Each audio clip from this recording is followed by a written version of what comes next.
देखिए भैया बहनों, आज हम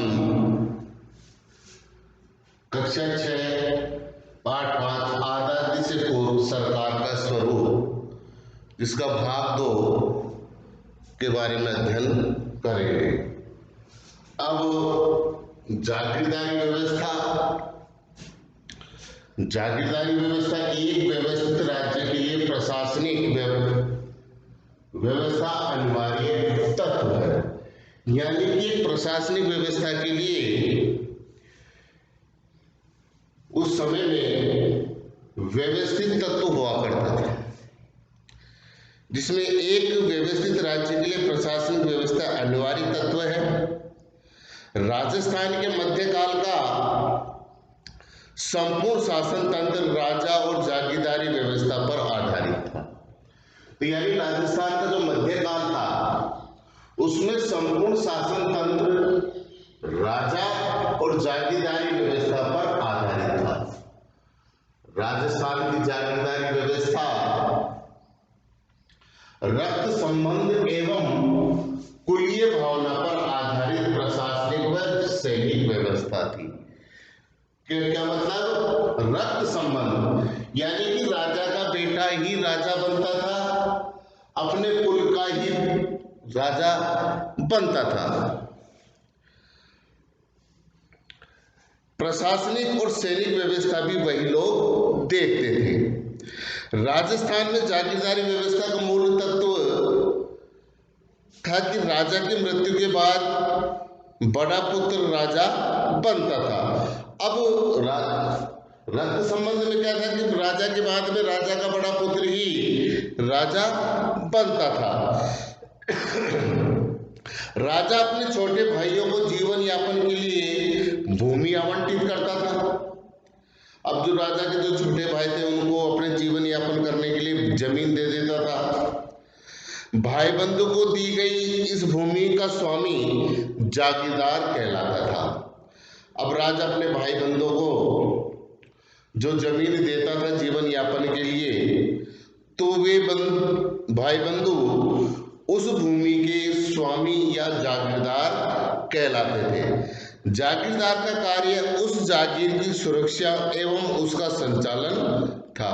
अब जागीरदार का कार्य क्या था कि उसकी जो जागीर थी, जिसको जो जमीन दी गई थी, उसकी सुरक्षा करना और उस पर वो अपना राज्य संचालन करता था।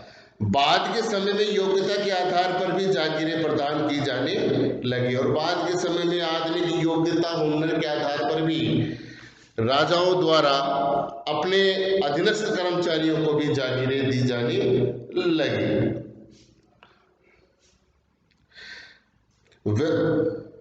अब ये व्यवस्था में प्रारंभ और इसके स्वरूप के बारे में बताता हूं। तो जागीरदारी व्यवस्था का प्रारंभ राजस्थान में इसका विकसित और स्पष्ट स्वरूप राजपूतों के शासन काल से प्रारंभ हो गया था। इस जागीरदारी व्यवस्था का प्रारंभ कब हुआ? राजपूतों के शासन काल से ही प्रारंभ हो गया था।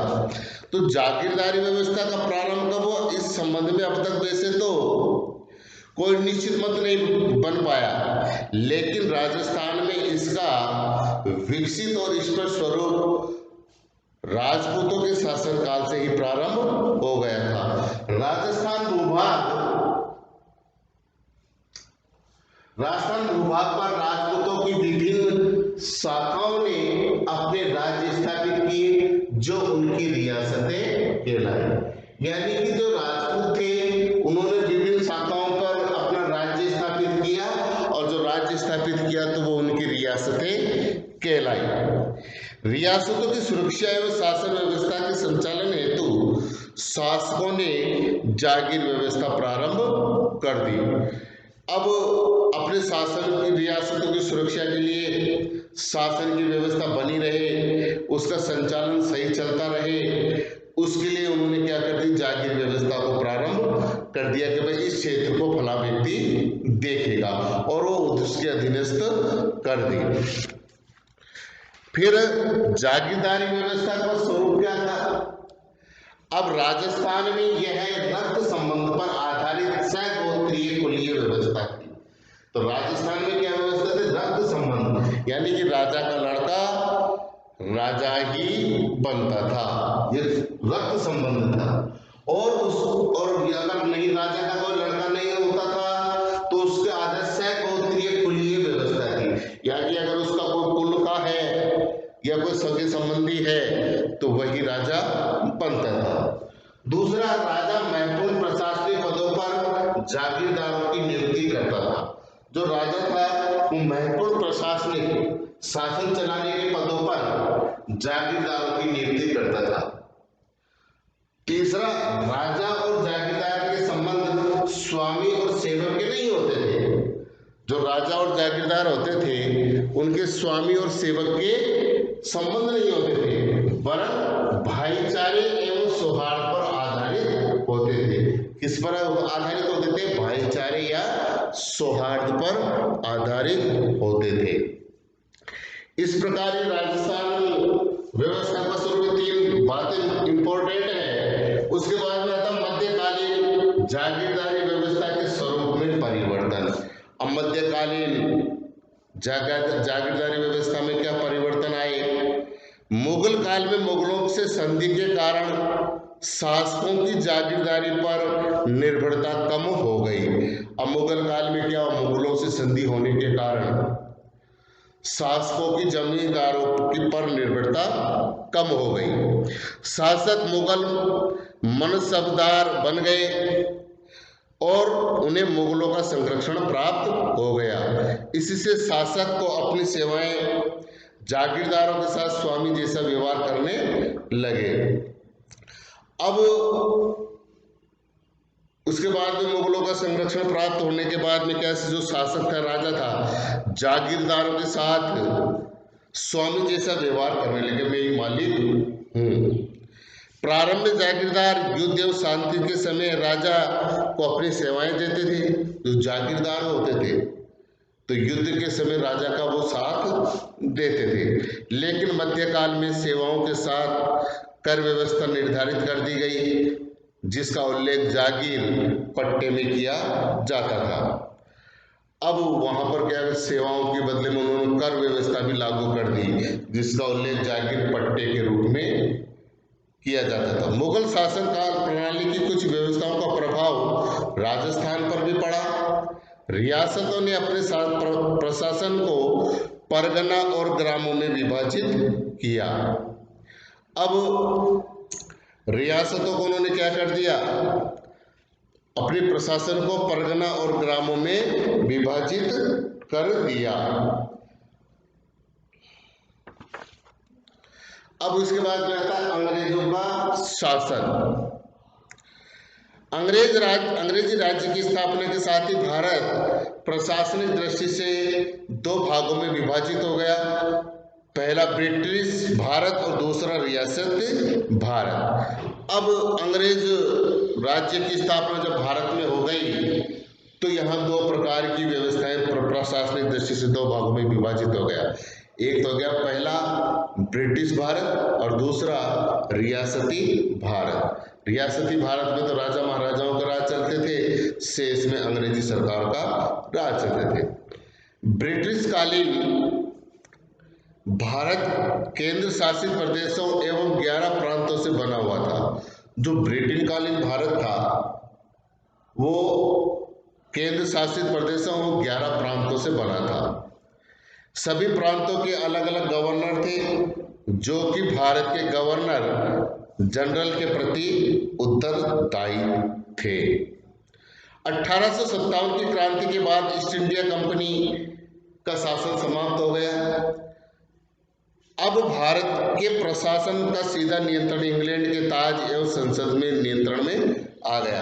अब 1857 की क्रांति हुई, उसके बाद ईस्ट इंडिया कंपनी का जो शासन था वो समाप्त हो गया और जो भारत को प्रशासन पर सीधा नियंत्रण इंग्लैंड के ताज और संसद का हो गया था। लॉर्ड कैनिंग को गवर्नर जनरल के साथ साथ भारत का प्रथम वायसराय नियुक्त किया गया। अंग्रेज सरकार द्वारा विभिन्न अधिनियम पारित करके भारत का शासन संचालन किया जाने लगा। 1935 ईस्वी का भारत सरकार अधिनियम, जिसे 1 अप्रैल 1937 ईस्वी में लागू किया गया के द्वारा अजमेर मेरवाड़ा के प्रशासन में परिवर्तन लाया गया। यानी कि 1 अप्रैल 1937 ईस्वी में जो अधिनियम लागू किया गया, जिसके द्वारा अजमेर और मेरवाड़ा के प्रशासन में परिवर्तन लाया गया, बदलाव लाया गया।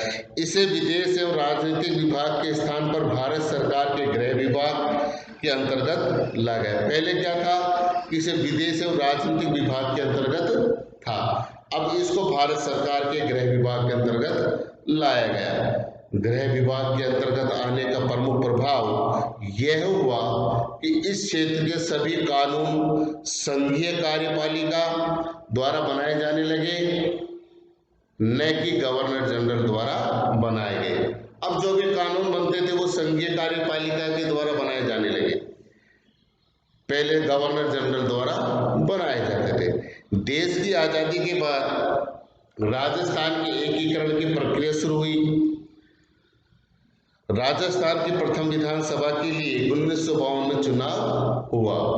अब देश की आज़ादी के बाद राजस्थान का एकीकरण, जो विभिन्न रियासतों में बंटा हुआ था, उसका एकीकरण किया गया, शुरू हुआ, और राजस्थान की प्रथम विधानसभा के लिए 1952 में चुनाव हुआ और टीकाराम पालीवाल प्रथम निर्वाचित मुख्यमंत्री बने।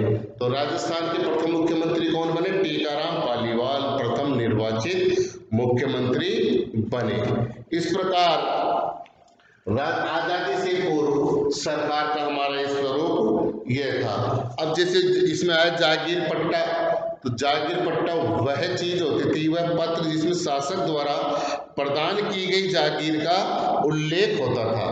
और ये मनसबदारी मुगल काल में प्रचलित एक प्रशासनिक प्रणाली थी, ये मनसबदारी। और निर्वाचन के तो जानते ही, चुना हुआ। धन्यवाद। शेष अगले कालांश में।